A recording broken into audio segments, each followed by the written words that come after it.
Je m'appelle Morgane, je suis make-up artiste depuis 3 ans, je crois, 3-4 ans. Je suis ambassadrice pour Make Up Forever, donc une marque professionnelle de maquillage. Donc, je suis ambassadrice au sein des écoles et je visite les écoles d'esthétique pour présenter la marque, présenter le métier, les produits, les techniques.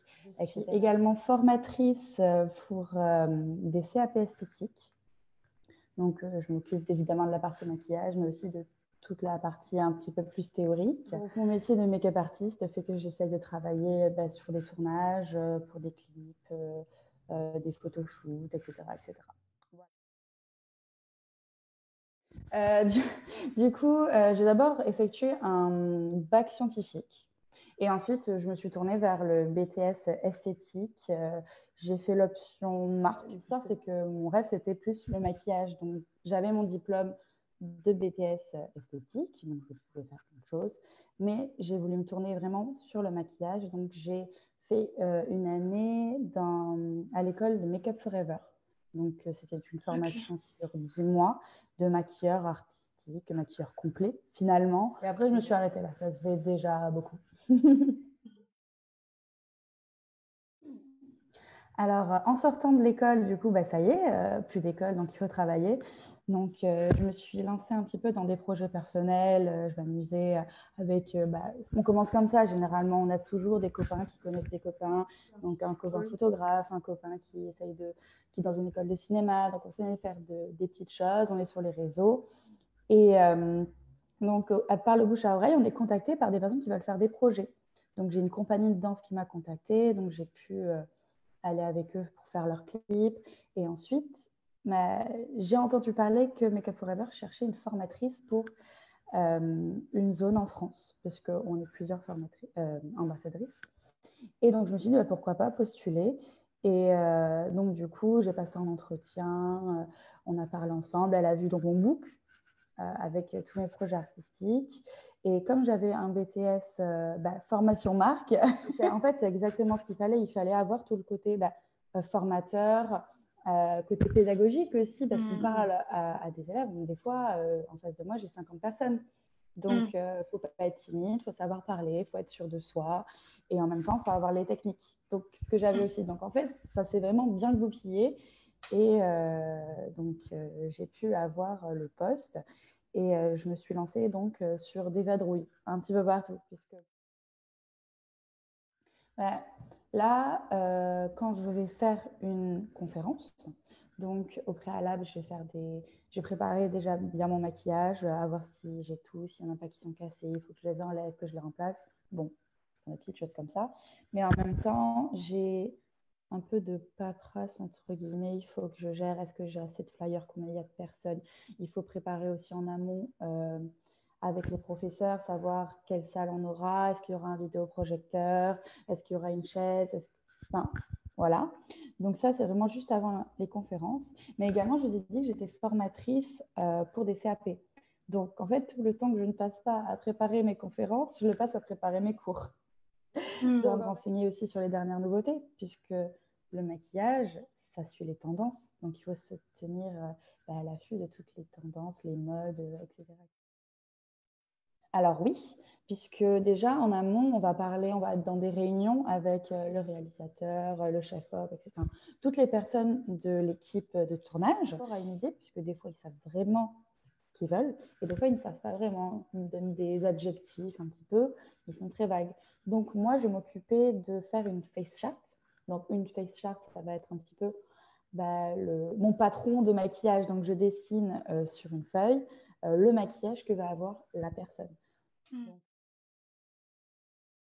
je me déplace énormément, vraiment beaucoup. Déjà, par rapport aux conférences, bon, je me déplace beaucoup, mais en tant que make-up artiste, je me déplace énormément dans le sens où les tournages, déjà, ils ne sont pas forcément tous à Paris. Il faut être mobile. Concrètement, il faut être mobile. Il faut être mobile et puis seul et en équipe, dans le sens où, par exemple, si on fait un tournage, on est forcément en équipe. Ça va être une bonne réactivité, dans le sens où Ça ne se passe jamais comme on aimerait, mais vraiment jamais. Que ce soit les conditions. On peut très bien être appelé sur un défilé et en fait, il n'y a pas d'endroit pour maquiller. Du coup, vraiment, il faut être très réactif et pas être, comment dire, bloqué sur des idées qu'on a eues et il faut vraiment avancer. Il faut laisser couler. Après, la créativité, tout simplement. Et quand même, parce que le monde du maquillage, c'est beaucoup de bouche à oreille, donc il faut être très sympathique, très social. Beaucoup d'épanouissement, puisque le maquillage, c'est une passion de base. Et aussi, c'est très libérateur. Du coup, ça revient au côté, des fois, on peut avoir des pannes un petit peu, des côtés bas, de voir tout le monde faire plein de choses et tout. Ok, là, en ce moment, j'ai pas de contrat. Bon, parce que faut savoir que le métier de maquilleur, il y a énormément de concurrence. C'est très compliqué, ça dépend en fait. Ça dépend complètement. Puis vu que ça fait 3 ans que je suis maquilleuse, donc clairement je débute. Même maquilleuse des fois en 10 ans, elle commence un peu à peser, mais 10 ans quoi, donc j'en suis loin. Donc franchement, là, si je cumule tout à l'année, comme ça j'arrondis avec les mois où j'ai rien et les mois où j'ai, sur un SMIC. De ne pas abandonner et d'essayer de se faire des projets perso, en fait, parce que les projets perso, ils vont être très importants puisque c'est une partie de plaisir, même si c'est sur soi, si c'est sur des amis, en fait, ça va nous créer tout un tas de contenu et surtout permettre de ne pas perdre la main.